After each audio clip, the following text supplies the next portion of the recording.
I really believe in systems. System stands for save yourself time, energy, and money. And so like putting systems in place in your business and life to have your business become a vehicle for creating wealth and freedom, I think is really powerful.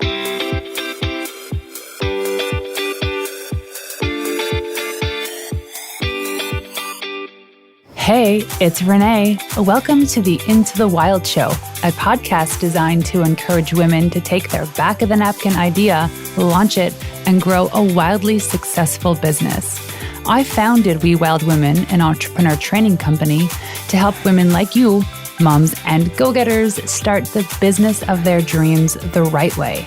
Not too long ago, I launched my $1 million agency when I was 8 months pregnant with my first son and welcomed my second son only 11 months later. So I know how to grow businesses and babies.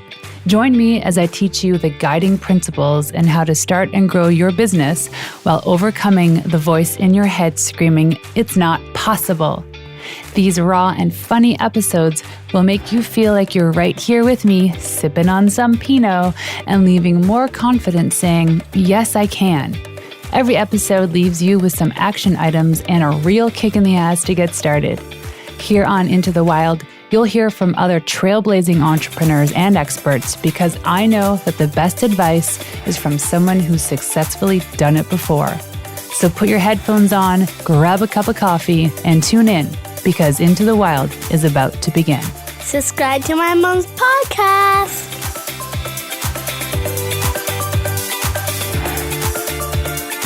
Hey, you wild women.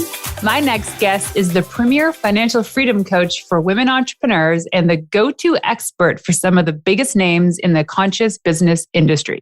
She is an acclaimed international speaker and certified trainer with over 20 years of teaching experience and the author of The Little Book of Prosperity. Through her signature programs like Financial Freedom 101, she has helped thousands of entrepreneurs from all over the world to create more ease, peace, and freedom around money. Please welcome the incredible Penelope Jane Smith. Hello. Hey, Renee. Hey, wild women. So excited to be here. Thanks for joining us. Absolutely. We get to geek out about money and business is like my favorite thing ever. Exactly. Well, then let's dive in. We'll start off with some quick questions so the audience gets a chance to know you faster. Are you ready to go? Let's do it. Okay. Where are you from? I was born in San Francisco in the Bay Area in California. And right now I'm zooming in for this interview from my new dream home in beautiful Benicia, California, which is also in the Bay Area. I used to live in San Francisco. So where exactly is Benicia? So Benicia is kind of like northeast. So if like this is the San Francisco Peninsula, if I'm holding out my hand here, and there's the bay, it's kind of like across one bridge from Marin and across another bridge from the East Bay.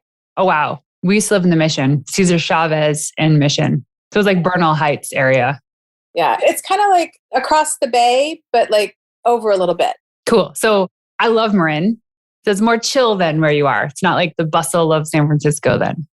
Yeah, it's a beautiful community, like super diverse, super sweet, gorgeous views, which I love. Like right now, where I am at my home office, I can look out the window and see San Pablo Bay on one side and the Carquinez Straits on the other side. And I feel so nurtured by water views. Mm-hmm. And then we're also like at the top of this whole neighborhood. We're kind of like queens of the whole court. And there's quite a bit of wind here. So we see hawks and birds just kind of like floating in the sky. Oh, that's cool. Really cool. Yeah.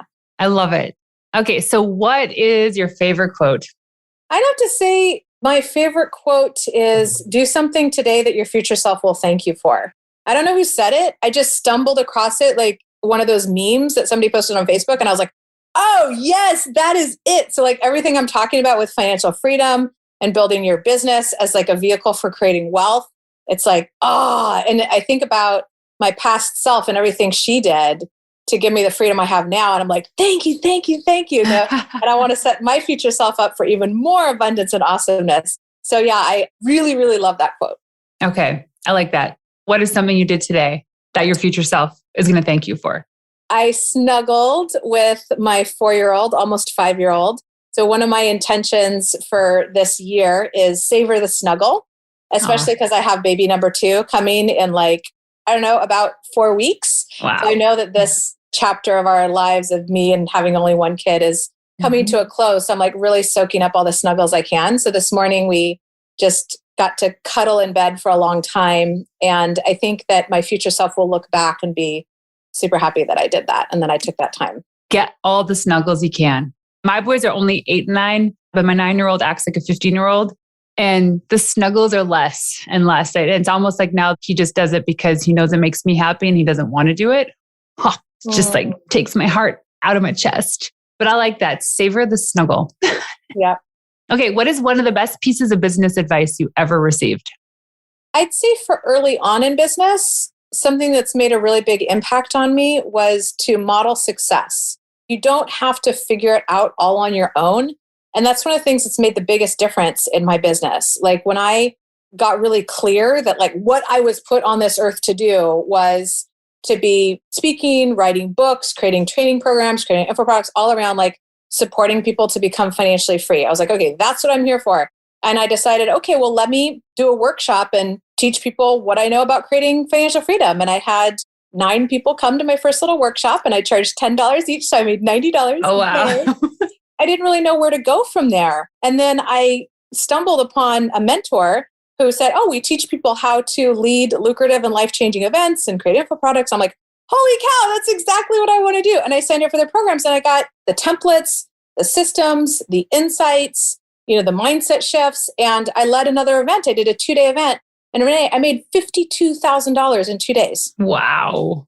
And I was like, oh my God, it's amazing. So like that was the difference between just trying to kind of figure it out on my own and be like, well, this is what I want to do. Let me just try it, to like actually having a path to follow and templates to follow. And that's not to say that you're going to be some like cookie cutter business or cookie cutter clone of your mentors, but there are people who have like figured a lot of stuff out. Yeah. And you can take that and use it and build on it to like rapidly accelerate your success. We talked prior to recording that you're friends with Jennifer Kim, and she was on here a couple weeks ago. One of the things that she said was how we shouldn't look for inspiration from our competitors that are ahead of us. We should actually look for inspiration on who's doing things well from people who are leaders in the market, in any market. So say you're a business coach, you can get inspiration from people like Elon because he's obviously figured something out. Yeah. Right? So you don't have to look at the competitors. You don't have to look at your industry, but to just seek inspiration and ways to do things from people that have already done it really, really, really well. I think it's pretty smart. And honestly, I don't even think that you have to have competitors. The people that you think of as your competitors can become your best promo partners and strategic alliances because their communities already are interested in the sort of thing you offer. It's true. So yes, there's learning available everywhere. It is. Okay, so tell me, what is one of your biggest business mistakes? Oh my God. One of the biggest business mistakes ever, probably the biggest, was not knowing how to effectively manage cash flow. And this was something like I didn't even realize it was a thing. But I said I made $52,000 in one weekend, right? So from there, I launched this event-based business. I made over $220,000 my first year in my new business based around my purpose and passion. Super exciting, and I've been able to like sustain that success over a decade. And I had it all around events. And so like I would have a ton of money come in over the course of a weekend, maybe like $60,000, $100,000, $500,000 in sales, like all at once. But then you still have expenses every month. And so I'd be like, okay, I just made like 60 grand. How come I don't have the money for this hotel bill right now? Like, what is happening? And once I understood that cash flow planning was a thing, that it was a skill, I was like, oh, okay, let me figure out how to do that. And now, I can see my cash flow forecast. And instead of being like, why don't I have $5,000 this week? I could be like, oh, in 6 months, if I don't do anything, I'm going to be $5,000 short. And that gives me a lot of time to do something about it. Yep.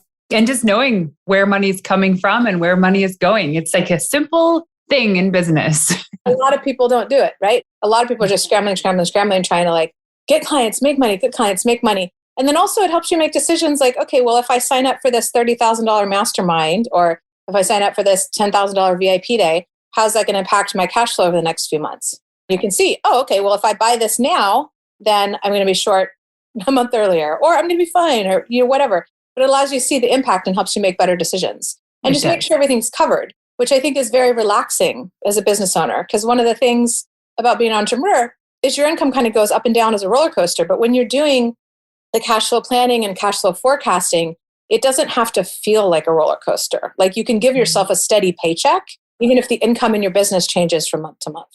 And you can pay your team, even though the income from your business changes every month. So it's like a much more peaceful way of doing business. And I found it to be totally life-changing. Yeah, I made that mistake not that long ago. I would say in this adult phase of my life, where I invested in a program that was $11,000, which to me meant that if I do what they say in this program, that I'll at least make that money back and then have that knowledge to 2x my business. Turns out that I was just wrongfully qualified for the content. I was actually overqualified. It was a silly investment because it didn't make sense of the cash flow. I essentially had 2 months to make up for that without preparing for that. Like, yeah, it could have made sense if I had prepared marketing wise, advertising wise, if I knew I had to make up for that difference, but something in me just didn't connect the dots. And I actually encourage a lot of people to make this mistake because it's the best lesson learned. It's when all of a sudden your bank account's in the red and you have to make payroll and you're like, where is this going to come from tomorrow? We've done that. Never do it again. But it's those moments when you're in those nail-biting moments of dread when you're like, I need this money. But setting things up from the very beginning on the right foot makes a lot of sense. But cash flow is one of them. Okay, so tell me, what is a book that you would recommend today? Lately, I am really into the Mike Michalowicz books. I started with Profit First. I read that when it first came out. And I was like, oh my God, this is a lot of what I teach. This is like totally in alignment. This is fantastic. So I like that book, obviously. And then Clockwork and Fix This Next. And I think Fix This Next is the one I'm really working through right now because it kind of shows you, okay, like here's the business hierarchy of needs, kind of like Maslow's hierarchy of needs. And there's like an infinite number of things to work on and focus on and tweak and fiddle with in your business. So it's like, what's going to give you the biggest impact right now for where you are? And it's kind of like if the army moves at the pace of the slowest soldier, or the chain is only as strong as the weakest link, what's that weak link? Fix that. That's going to help fix the whole chain. And then you can go to the next link and the next. And I realized once I saw kind of like his checklist of what to do first, second, third, etc., I was like, oh, I'm on like number 60. Let me go make sure that number 1 and 2, I don't think it actually has 60. I think it has like 25. But let me make sure 1 and 2 are really like short up and strong. And so that really helped me in terms of focus, which I think is a problem for a lot of entrepreneurs. It's like there's an infinite number of things to do. What do you focus on that's going to give you the most impact? I love it. So great quick questions. I will link to those books in the show notes. I'm also a big fan. What compelled you or inspired you to start your business? In the very beginning, I was working in Japan. I was actually teaching English in Japan, which is a fantastic experience. And I had gotten my entrepreneurial spirit from when I was a kid kind of like crushed by the school system. It was all about study hard, get good grades, build your resume, get a job, go commute to the city for the next 40 years. That was the only model I had been taught. I never heard the words passive income. I never heard the word self-employed. None of those things existed to me at that point. There I was living in Japan and getting close to it being time to go back to the United States and do something. And I was feeling really depressed, Renee, because I didn't like that model that I had been taught, that I was kind of conditioned to think was the only way. And I was at this little bookstore near the train station in Kisarazu, and they had a few English books. And one of them just kind of jumped out at me. It was this purple book with gold lettering, and it said Rich Dad, Poor Dad by Robert Kiyosaki. Yeah. And I was like, what's that? And it's supposedly the things that rich people teach their kids that poor middle class don't. And I'm like, that's interesting. I started kind of flipping through it. And I surprised myself by paying like imported Tokyo prices for this book. And I took it back. I couldn't put it down. It like reawakened that entrepreneurial spirit. It showed me that there's another way.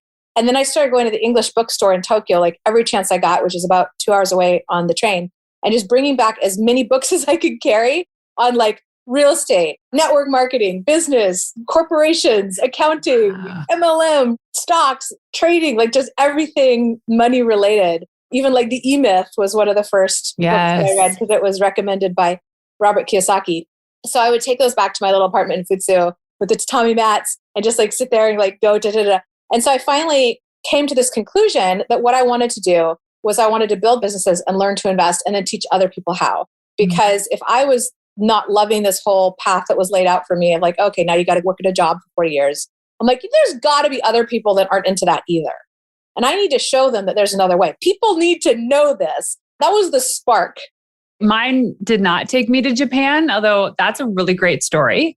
But I think it's the same mentality. For me, it was like, I don't really want to work 9 to 5, Monday to Friday. I don't mind working 40 hours a week, but I definitely wanted to be on my time. Yes. That was the big thing. I wanted that flexibility and freedom in my life from the very beginning. And I had a real corporate job for almost 2 years. And I proposed it to him like, if I'm sitting at my desk working online, why can't I sit at home and work online? And it's like, nope, that old stuffy corporate mentality of you have to physically be here working. I'm like, I can turn on a video camera and you can watch me. I was spending 2 hours commuting every day. I could have added that in productivity, but nope. So I was like, fine, I'm going to figure this out myself and I'm going to go and do this. And I did on my time. I love it. Okay, so we're talking about freedom and financial freedom. What do you mean specifically about financial freedom? Well, financial freedom, it means different things to different people, right? And so it's important to define what it means to you so you can actually get there. But what I found is that like each different definition that people come up with kind of points to a different milestone on the overall financial freedom journey. So when I talk about financial freedom, I'm talking about the ultimate milestone, which is where the passive income from your investments is greater than your expenses. So you don't have to depend on your business or a job or the government or a partner or anyone else for money. Because then at that point, you're totally at choice about what you do with your time and energy because passive income comes in whether you're working, sleeping, or playing. So that's what I am all about creating. What are the big things that you're teaching these days? My specialty is supporting women entrepreneurs to become financially free in 5 years or less. And so how we do that is we take a two-prong approach. And the 5 years or less, the reason is because a lot of the women I work with are 50s, 60s, 70s. So, just dollar cost average in the stock market for 40 years. That's not going to resonate with them. That's why the 5-year timeline. How we do that is the two-prong approach. The first prong is buying assets. So this is like the story of the goose that laid the golden eggs. Yep. So you're growing your golden goose so that you can then live off the golden eggs. So we look at, okay, how can you buy assets? Stocks, bonds, commodities, real estate, crypto, vending machines, ATM machines, Bitcoin ATM machines, like we were talking about, laundromats, billboards, buying things that are either going to give you straight up income or grow and you can sell some off and that growth becomes passive income. So we're looking at like, how do you grow a bigger golden goose and how do you get it to give you more golden eggs? And sometimes that's enough. Some clients come to me and they just need to kind of reorganize their assets or they need to up-level their investment strategy. And then boom, they're financially free, all good. If it's not enough, then we bring in the second prong. And the second prong is where we create assets. So this is where you take your time, energy, creativity, social capital, and you create new passive or semi-passive income streams with little or no money down. That could be something like licensing your intellectual property, for example, or royalties from a book is a really common one that people can wrap their mind around. But it's where you're creating something that's going to create a passive income stream for you. It's not creating an online course. I hear a lot of people talking about creating an online course. An online course, that is a giant pain in the butt. That is not passive. First of all, you got to create it and then you have to sell it. So if you already have this like huge traffic stream that is passive to where you can get consistent sales, okay, cool. You can sell me that that's passive. Yeah. But for the vast majority of people, I would not consider that passive income. Okay, so question about what the definition of passive is. Because I know I get a lot of people that are like, I just want to create passive income and I want to start paying myself $10K a month next month. And I'm like, that's great. If you figure that out, let me know because that's what everybody's trying to figure out right now. 2 questions. The first one is you say 5 years or less. Does that mean that it takes that much time to build up to creating passive income? The reason I say 5 years or less is because some people come to me and they already have millions of dollars in assets. And some people come to me and they're just getting started. So I feel like within 5 years, you should be able to get there even if you're just getting started. Okay. A lot of people do it, like I said, within a year because they just need to kind of reorganize. So you asked, what is passive income? The American Internal Revenue Service defines it as trade or business activities in which you do not materially participate. Okay. So like I'm not trading time for dollars. You're not trading time for dollars. There's two worlds of money. People think of money as one topic, but it's actually two completely separate things. There's the make money world. That's where you're like putting in effort. You're either selling your time or you're creating value. You're putting in your effort and making money. That is like the hardest freaking thing that you're ever going to do. That is your life force energy. That is time. You are never getting back, going into making money. And then you have to pay taxes on it, which is infuriating. That's the hardest thing. Then over here is the grow money world. The grow money world has totally different rules. It is not based on effort. Your money can work way harder for you than you can ever work for it. Your money doesn't need to eat. It doesn't need to sleep. It can just be multiplying and making babies, and their babies can be having babies. And it can be growing and working hard for you 24/7, 365. Even like we just bought this gorgeous house like 6 to 8 months ago, and it's already gone up like $200,000 in value. I didn't have to do anything. Whereas like, what would it take to generate an extra $200,000 after tax in my business? It would take a lot more effort. And you can also think about this like investing consistently over time. Like let's say you did listen to this podcast and you're like, oh, I'm so happy I met Renee because I got the path to financial freedom right here today in this interview. And let's say at 25, you started investing $50 a month, right? I think most people could probably figure out some way to do that. Mm-hmm. And let's say you invested $50 a month from the time you were 25 years old to the time you're 65 years old. $50 a month times 12 times 40 years, that's $24,000. That's what you put in. That's what you generated from the make money world. Now, depending on what rate of return you get on your money, obviously that could be different, but that can turn into over $1 million. Like let's say you were able to earn 15% on your money on average. Some years it's going to be negative, some years it's going to be 20%, but let's say it averages out to 15%, you would have over $1.5 million. So you put in 24, but about 1.5 million of it is your money working and growing for you. So that's what I mean by your money can work a lot harder for you than you can work for it. I love it. Especially now, people are all about instant gratification. So let's go withdraw that $1 million. With all due respect, there's part of this that I'm like, this is not very entrepreneurial. Correct me if I'm wrong, and absolutely open the floor to tear me apart on this too.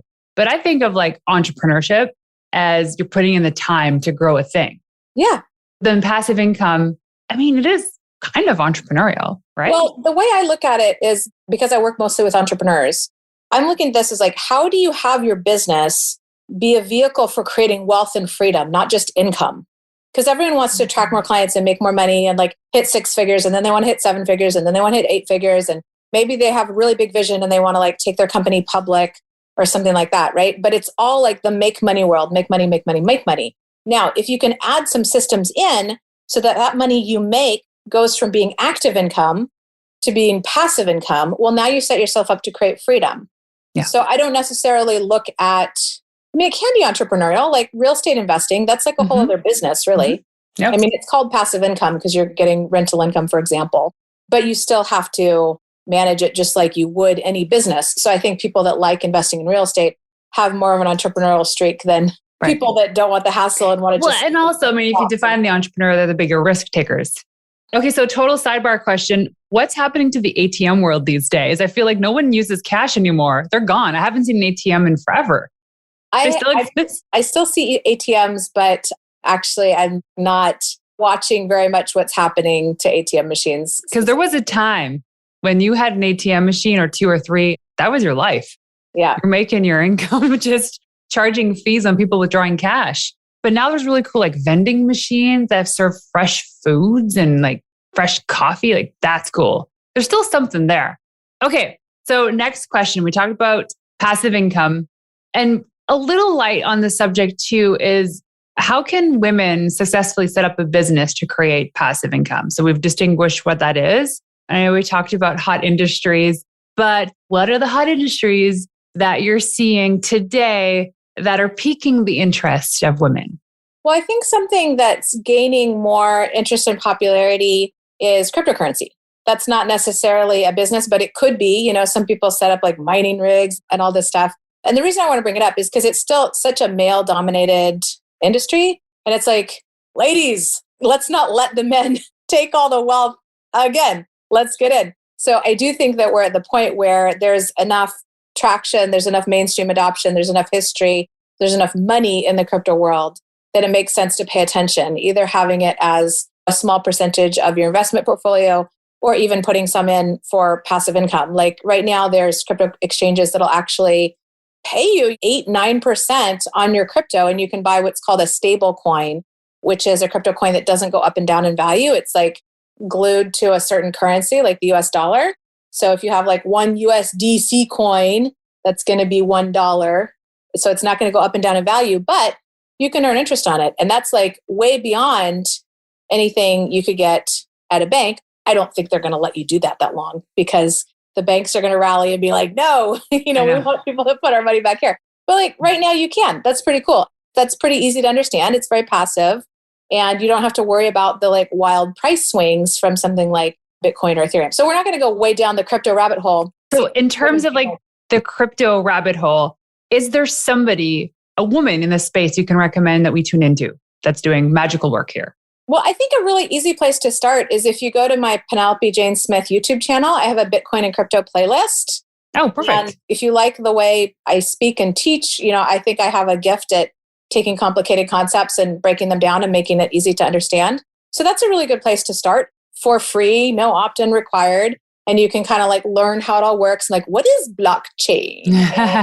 What's the difference between Bitcoin and Ethereum? And like, what are they exactly? And how does this all work? So that can help you there. I was mentioning before recording that Revealed Films just flew me out to Salt Lake City to be the first woman they've ever interviewed about crypto for their docuseries. So it's all these big guys like Robert Kiyosaki, who wrote Rich Dad Poor Dad, and all these big guys talking about crypto. And then there's me. I'm happy because I think it's important to have a woman's voice there. But why I bring this up is because my handler, the guy that was like organizing my interview, he's like, oh my God, I saw your YouTube videos and I've heard all these people talk about this, but I finally understood it the way you said it. Okay, so what's the name of your YouTube channel? Penelope Jane Smith. Okay, your name. Awesome. And I'll also put that into the show notes. Pursuing big ideas, following your dreams, and taking chances can feel scary, especially if you're doing this all alone. That's why I created the Wild Collective, a community for women just like you who want to create, launch, and grow a wildly successful business. Whether you're just starting out or in a rut or aiming for the first $1 million in sales, there is nothing more powerful than surrounding yourself with a community of women just like you that want to succeed. Look, you can Google the answers to all your business questions and find some stellar content. You can vent to your friends, or you can lean on your neighbor for some business advice. But nothing compares to joining a vetted community of insanely talented and mindful women that are all reaching for the same dream, to live their life on their terms while growing a purpose-led business. In the Wild Collective, we host monthly expert trainings, group coaching from myself and other experts, access to a growing portal of incredible content designed to help bring your business to life and beyond, discounts to offers and events, and the greatest growing community in this corner of the internet. So if you're craving that connection and community as a listener to the podcast today, you can gain early access to the Wild Collective. Simply pause this episode. Pause the episode, click the link in the show notes, and join us. I can't wait to connect with you and help you grow a wildly successful business. See you there. So knowing that the listeners are female entrepreneurs that are in their first few years of business, gunning for that $1 million in revenue, what are some tips that you can provide them, especially in relation to financial freedom? Like, I love how you said this, how wealth and freedom isn't necessarily related to income. I actually wrote wealth plus freedom is greater than income, because wealth and income are not really the same thing. So what are some tips that you can give the listeners? I really believe in systems. System stands for save yourself time, energy, and money. And so like putting systems in place in your business and life to have your business become a vehicle for creating wealth and freedom, I think is really powerful. My Financial Freedom 101 event, I teach how all your money systems fit together in what I call your entrepreneurial wealth blueprint. So in the beginning, in the make money world, if you want to create consistent and abundant income in your business, which I think you do if you're listening to this podcast, there's like kind of 3 systems that fit together to do that. First of all, you need some kind of marketing system. That's like how people find out about you. This is really obvious, right? But but you need it. And then you need a sales system, which is where people go from hearing about you to giving you money. And then you need something to offer them. And I know this is like so basic. And yet when I see people like not making the money they want in their business, it's because they're missing something or they don't have their system shored up. Like I've seen somebody spend $6,000 a month in Facebook ads, but they don't take them to any offer. And they're like, why am I not making money? I'm like, because you're not selling anything. Am I really the only person that sees this? Like, oh my God. Or they put together a great offer, but then they don't offer it, or promote it. I'm like, okay, you guys, this can't be rocket science here. So I would say start with your offer. Ideally, I'd love for you to have something for $997 or more, $1,000 or more as a premium offer. And then what's the best sales system for that? Is it a free consultation or strategy session? Is it a webinar? Is it a live event? But like some place where the sales conversation takes place where you say, hey, want my thing? Do you want to become a client? And then the marketing system brings people to that sales system. So like right now, guess what? We're doing a podcast interview. You're meeting me for the first time, probably. Guess what that is? That's part of my marketing system is going and speaking on podcasts. Guess what I'm going to do? I'm going to invite you to join my sales system, which is to come to my Financial Freedom 101 event because it's awesome. And you'll put all your money tools together. And then if you want to keep working with me, yeah, I'm going to offer you my premium program. Like that's not going to be a shock. But whether you do that or not, you're going to get a ton of value out of the event. Like hopefully you're getting value from this interview, right? And that's how I like to do it is like wherever people meet me on that journey, they're getting value and they're happy about the time that they're investing. So you can do that. You can model that exact thing in your own business, okay? So that's the make money part. Now you've got the income coming in.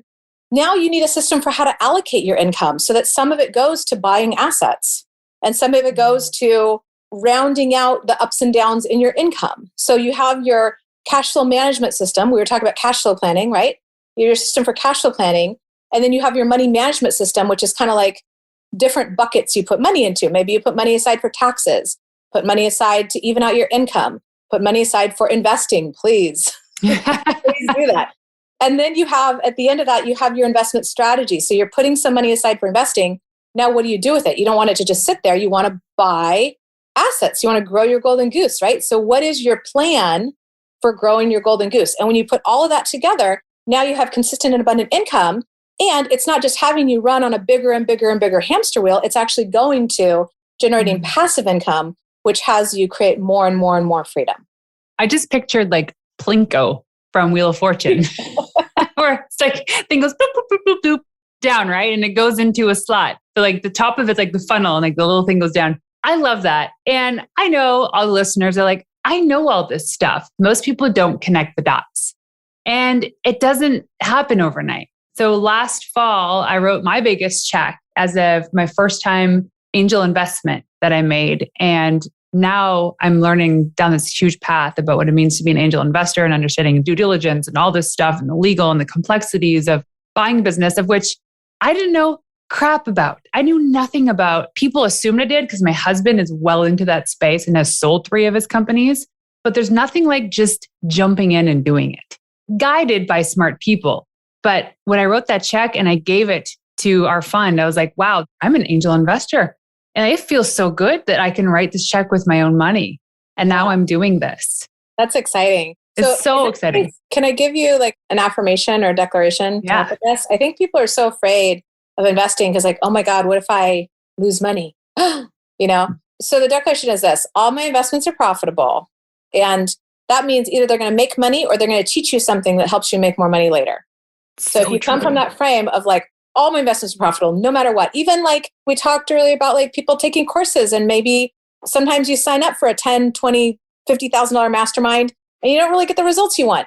But if you say all my investments are profitable, then you can say, okay, there's something in there. Even if it's like, this is how I'm not going to do my program.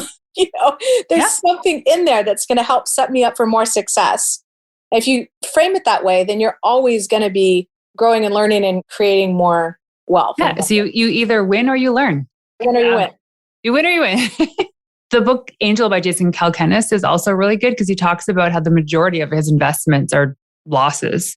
But here's the thing, is he might have a 95% loss rate. I don't know what it is. Those numbers are totally wrong. But those 5% that were winners, like 20x'd his income because he bet on a lot of people initially, and then he got smarter and he learned all these times. And now his investments are probably bigger, but they're more calculated.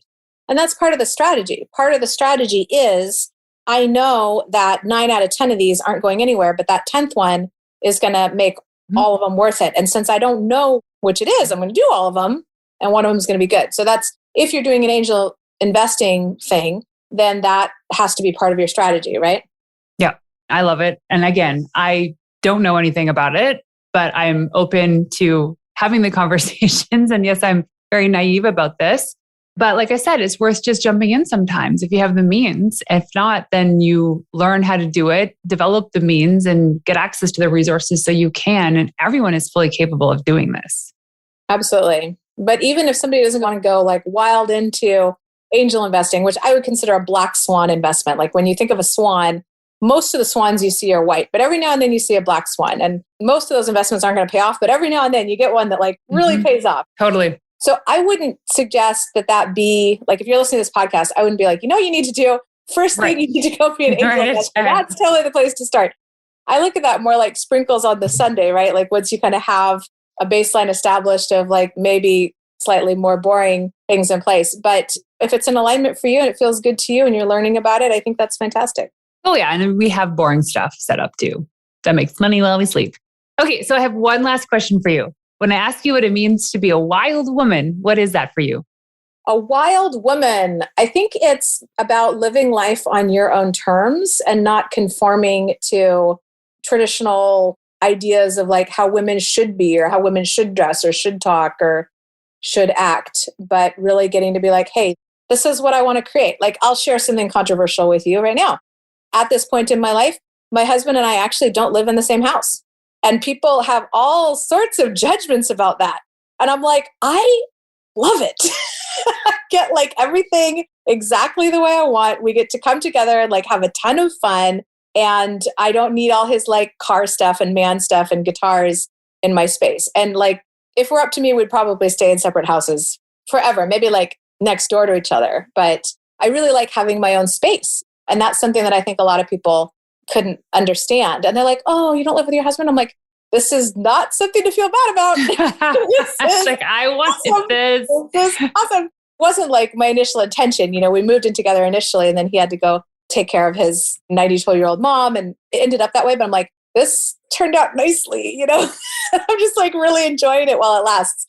And that's something that a lot of people would be like, what's wrong with you? Yeah. Or I don't know. But for me, it works. And I think that's part of being a wild woman is like, what works for you? How do you design the life that you want? How do you design your business to support the life you want? Regardless of what works for other people or what other people think. Yes. And people will pass judgment. So kind of related to this, but not really, we're talking about how I did a brand photo shoot today. And the first part of this photo shoot, I was at this really cool coffee shop locally in Kelowna. And there were a lot of people there. And the reason why we chose this place is because it had great lighting, great brick walls, great backdrop. It was just perfect. And she's done so many brand photo shoots there before, but everybody was watching. And old me, even a year ago, would have been very shy and timid and said, this was a stupid idea, let's cancel. She goes, do you mind? I go, I just don't care anymore. I don't care. Because people can say what they want. They can take pictures. They can snicker. I just don't care. That is actually their problem.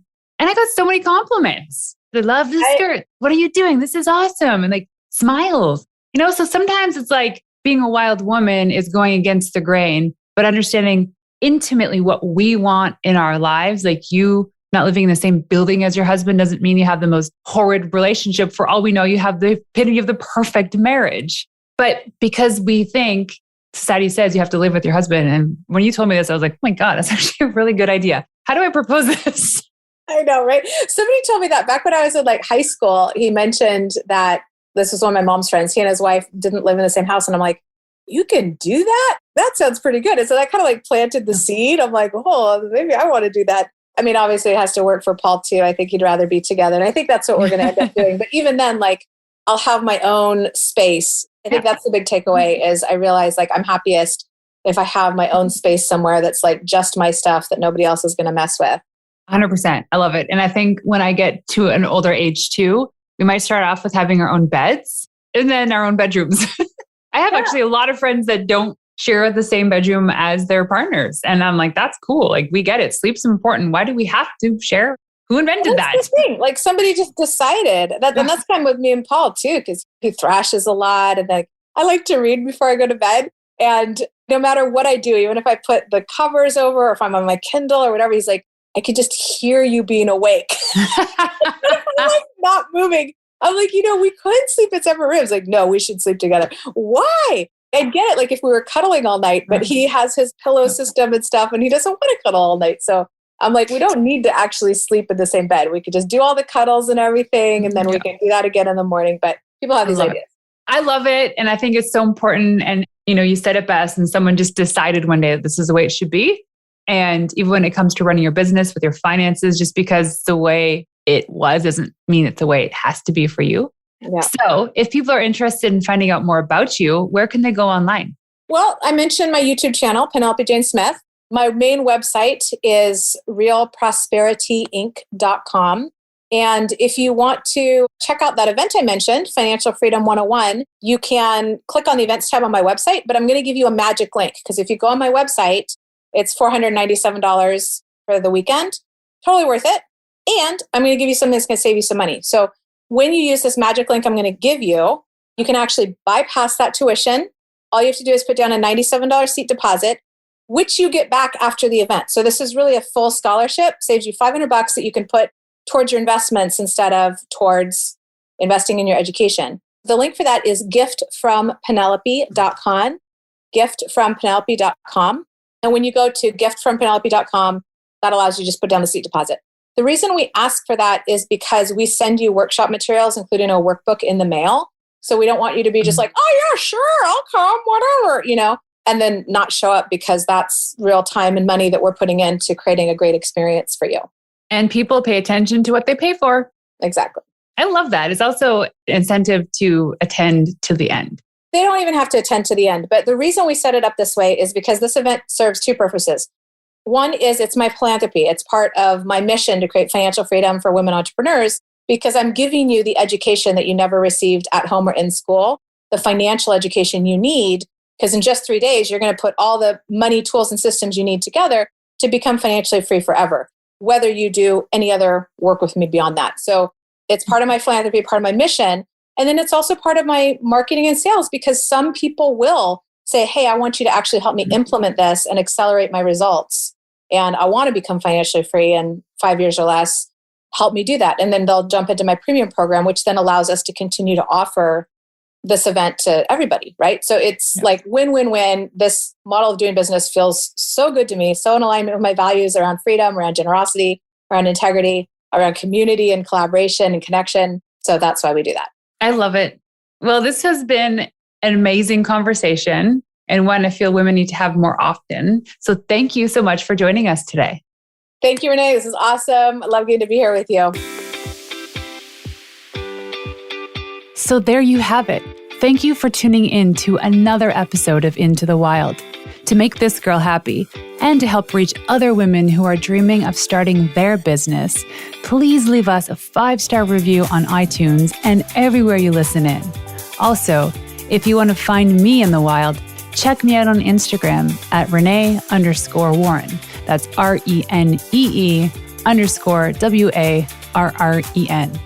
And leaving you with one of my favorite tips of all time, the best advice you could ever receive is from someone who has successfully done it before you.